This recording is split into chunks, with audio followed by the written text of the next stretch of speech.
Chapter 5. The First Assignment. 3 weeks later, Sophia stood in her new apartment, a luxury penthouse that Eleanor had arranged for her, complete with a view of the city skyline and furniture that cost more than most people's annual salaries. The transformation of her life had been swift and complete. Sophia Chen, the struggling waitress, had officially ceased to exist. In her place stood Sophia Laurent, international business consultant and newest member of the Blackwood Inner Circle. The documentation Eleanor had provided was flawless. Swiss passport, European bank accounts, a complete financial history that would satisfy even the most thorough investigation. It was terrifying how easily someone's entire identity could be rewritten with enough money and connections. A soft knock at her door interrupted her brooding. She opened it to find Alexander, impeccably dressed as always, but with dark circles under his eyes that suggested he'd been sleeping as poorly as she had. "We need to talk," he said without preamble. She stepped aside to let him in, noting the tension in his shoulders, the way his hands clenched and unclenched at his sides. He moved to the floor-to-ceiling windows, staring out at the city below. "Drink?" she offered. "It's 10 in the morning." "It's been that kind of month." He turned to face her, and she was startled by the intensity in his green eyes. "What's your real name?" "You know my real name." "I know the name my mother's investigators found. I want to hear it from you." Sophia Chen. The words felt strange on her tongue after weeks of being someone else. "And your real story?" "Not the fabricated background Eleanor created for you. Not the Swiss heiress fiction. The truth." She considered lying again, maintaining the professional distance that had served her so well. But looking at Alexander's face, seeing the genuine hurt there, she found herself wanting to be honest for once. "I grew up in a one-bedroom apartment with my father. My mother left when I was 12. Just packed a bag one day and disappeared. Dad worked double shifts at a factory to keep us afloat, and I worked every job I could find to pay for school. I got my MBA on scholarship and loans, graduated with honors, and discovered that having a degree doesn't mean much when you don't have connections. So you decided to make your own connections. I decided to stop being a victim of circumstances." She moved to the kitchen, needing something to do with her hands. "Coffee?" "Please." She busied herself with the expensive espresso machine Eleanor had provided, grateful for the distraction. "I researched your family for months, learned everything I could about your business, your social circles, your weaknesses. I thought if I could just get close enough, I could find a way to—" "To what?" "Steal from us? Blackmail us?" "To survive." The words came out more harshly than she'd intended. "To stop living paycheck to paycheck. To stop lying awake at night wondering if I'd be able to make rent. To stop being powerless." Alexander was quiet for a long moment, accepting the coffee she handed him. "And now?" "Now I'm trapped in a different kind of prison. Your mother owns me, Alexander. She's made that very clear." "My mother doesn't own anyone. She just thinks she does. She has enough evidence to destroy me. One word from her and I'll be in prison before the end of the week. Only if you let her have that power over you." Sophia laughed bitterly. "Easy for you to say. You were born into this world. You don't understand what it's like to claw your way up from nothing, only to have it all snatched away." "Don't I?" His voice was quiet, dangerous. "You think being born into wealth is a blessing? You think I chose this life?" "You could walk away anytime you wanted." "Could I? And go where?" "Do what?" "I've been groomed for this role since birth. I have no skills outside of managing the family business, no identity beyond being Eleanor Blackwood's son. At least you chose your prison." They stood in silence, the weight of their respective traps settling between them. Finally, Alexander spoke again. "She's given you your first assignment, hasn't she?" Sophia nodded. "Tonight, some charity gala. I'm supposed to get close to a businessman named Marcus Webb, find out what he knows about Blackwood Industries' expansion into Asia. Webb is dangerous. He's connected to some very unsavory people. Your mother assured me I'd be protected." My mother's protection comes with a price. There's always a price. What are you saying? Alexander moved closer, his voice dropping to barely above a whisper. I'm saying that Marcus Webb isn't just a businessman. He's involved in money laundering, human trafficking, arms dealing. If Eleanor is sending you after him, it's because she needs something from him. Something important enough to risk exposing you. Why are you telling me this? Because despite everything, I don't want to see you get hurt. He reached out, his fingers brushing her cheek. And because I think there might be another way. The touch sent electricity through her body, and she had to fight the urge to lean into it. What kind of way? Work with me, not for her. Help me gather evidence of her illegal activities, and I'll make sure you're protected when everything comes to light. You're talking about betraying your own mother. I'm talking about stopping her before she destroys everything our family has built, before she destroys you. The offer hung in the air between them, loaded with possibility and danger. Sophia wanted to trust him, wanted to believe that there was a way out of the web she'd woven around herself. But she'd learned long ago that trust was a luxury she couldn't afford. I need to think about this, she said finally. There isn't much time. The gala is tonight, and after that... He trailed off, but the implication was clear. I know. She stepped back, putting distance between them. I should get ready. Alexander nodded, but didn't move toward the door. Sophia, your real name suits you better than Laurent ever did. Why? Because Sophia means wisdom, and despite everything, I think you're wiser than you know. After he left, Sophia stood in her borrowed luxury, staring at her reflection in the mirror. She was caught between two worlds, the one she'd been born into and the one she'd tried to steal. Neither felt like home. But maybe, just maybe, she could create a third option. Chapter 6. The Gala. The Meridian Hotel's ballroom glittered like a jewel box, filled with the city's elite draped in designer gowns and $1,000 suits. Sophia moved through the crowd with practiced grace, her emerald silk dress, another of Eleanor's carefully chosen weapons, drawing appreciative glances from men and envious stares from women. She'd spent hours preparing for this moment, memorizing Marcus Webb's photograph, his business interests, his known associates. Eleanor had been thorough in her briefing, providing details that could only have come from extensive surveillance. It was another reminder of just how powerful and dangerous her new employer really was. Miss Laurent. The voice belonged to Charles Whitmore, Eleanor's business associate from that first dinner. His bloodshot eyes were clearer tonight, though she could still smell whiskey on his breath. You look absolutely stunning. Mr. Whitmore. She accepted his offered hand, noting how his grip lingered just a moment too long.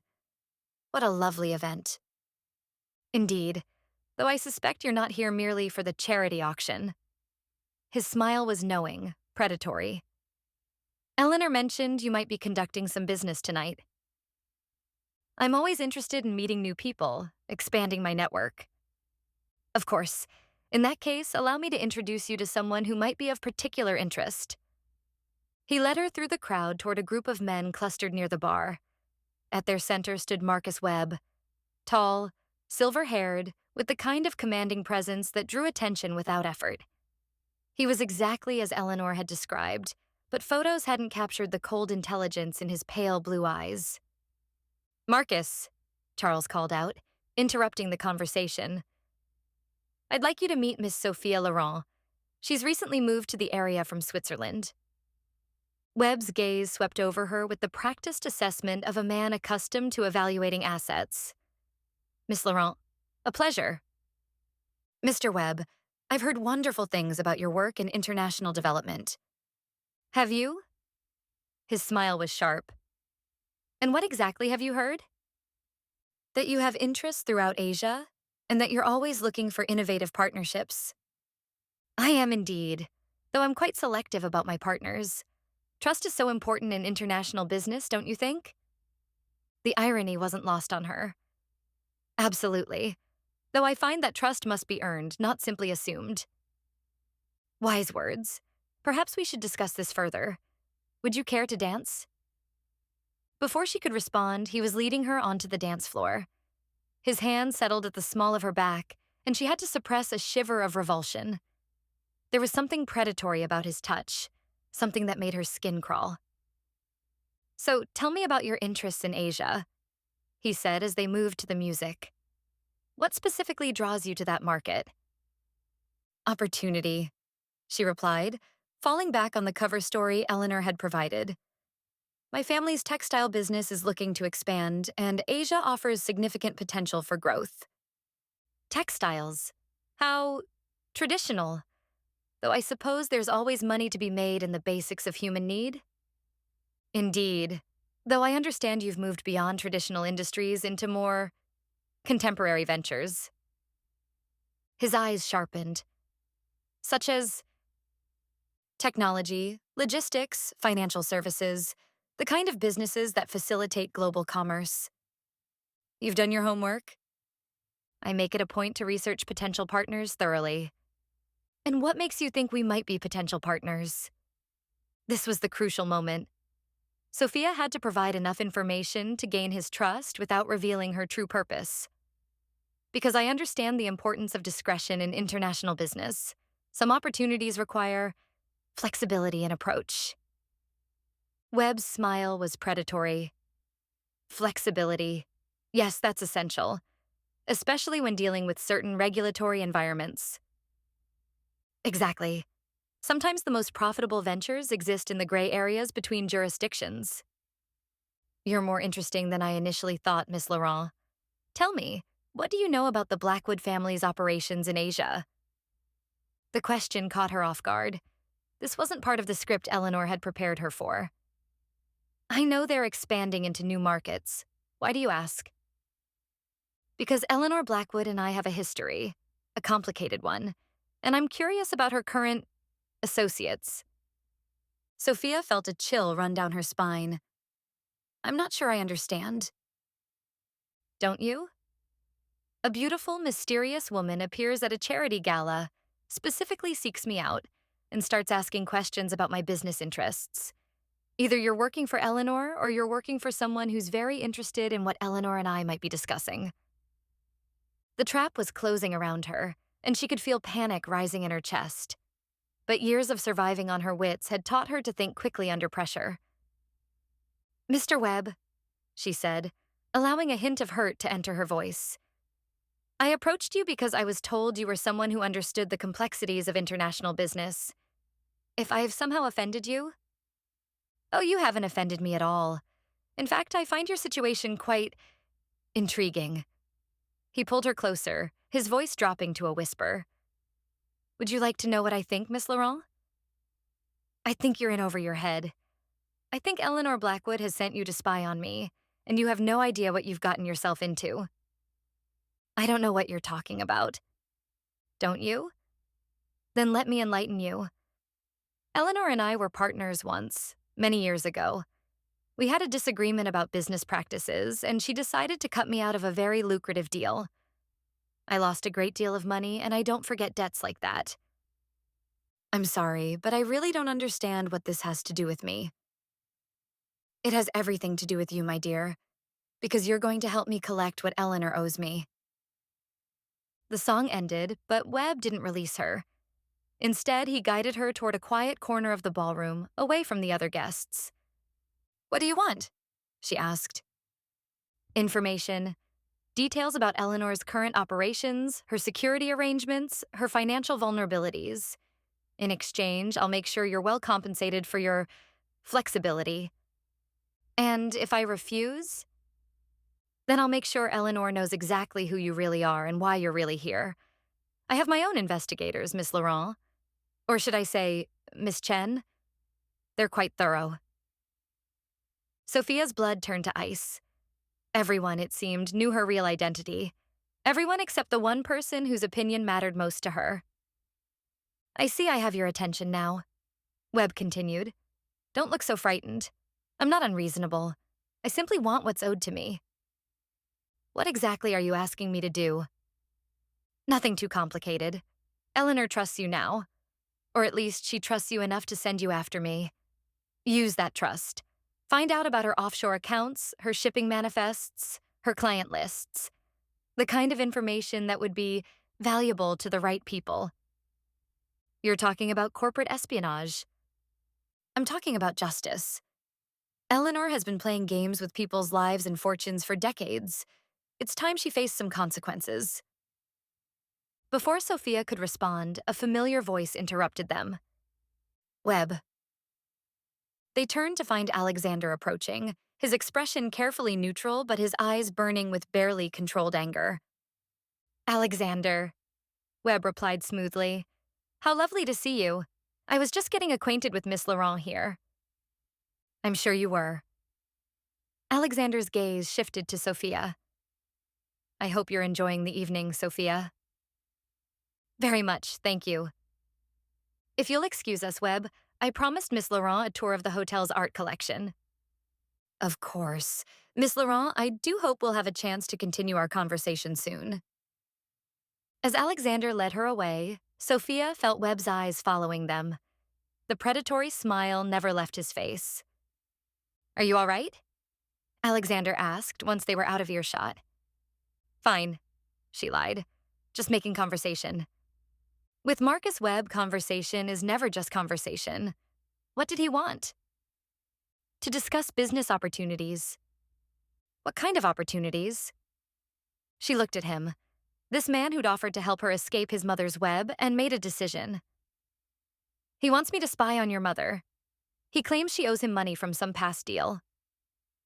Alexander's jaw tightened. What did you tell him? Nothing. Yet. Yet?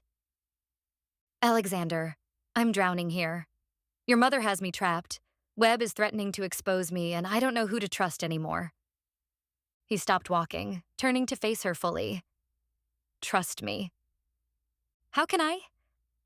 I don't even know if what you told me earlier was true, or if it's just another manipulation. It's true, every word. He reached into his jacket, pulling out a small device. I've been recording my conversations with my mother for months, building a case against her. You're serious about this? Dead serious. She's destroyed too many lives, hurt too many people. It has to stop. And what about Webb? What's his connection to all this? Alexander's expression darkened. Webb used to be one of my mother's partners in some questionable ventures. Money laundering, mostly, using our shipping operations to move funds for various criminal organizations. When the authorities started getting too close, she cut him loose to protect herself. And now he wants revenge. He wants his money back, and he wants to destroy her in the process. The problem is he's not particularly concerned about collateral damage. Meaning me? Meaning you, me, and anyone else who gets in his way. They'd reached a quiet alcove overlooking the hotel's gardens. The sounds of the party seemed distant now, muffled by the weight of secrets and lies. There's something else, Sophia said. He knows who I really am. He has investigators, too. I figured as much. Webb has resources, connections. He wouldn't approach you without leverage. So what do we do? Alexander was quiet for a long moment, staring out at the city lights. We give him what he wants. What? We give him information about my mother's operations, but we control what he gets, and we make sure it serves our purposes too. You're talking about playing both sides. I'm talking about survival, and about stopping two dangerous people from destroying each other, and us in the process. Sophia felt a familiar sensation, the same one she'd experienced when she'd first decided to infiltrate the Blackwood family. She was standing on the edge of a precipice, about to take a leap that would change everything. What would you need me to do? Exactly what my mother and Webb are already asking you to do. Be a spy. The difference is you'll be working for us instead of them. Us? You and me. Partners. The word hung in the air between them, loaded with possibility and danger. Sophia thought about her father, working double shifts in a factory to keep them afloat. She thought about her mother, walking away without a backward glance. She thought about all the times she'd been powerless, all the times she'd been at the mercy of other people's decisions. Partners, she repeated. Partners, Alexander confirmed. In this and in whatever comes after. Looking into his eyes, seeing the determination there, Sophia made her choice. She'd been playing games of deception and manipulation since she'd walked into the Blackwood mansion. But this felt different. This felt like the first honest thing she'd done in months. All right, she said. Partners. As they shook hands, sealing their agreement, Sophia felt something shift inside her. For the first time since this all began, she wasn't just surviving. She was fighting back.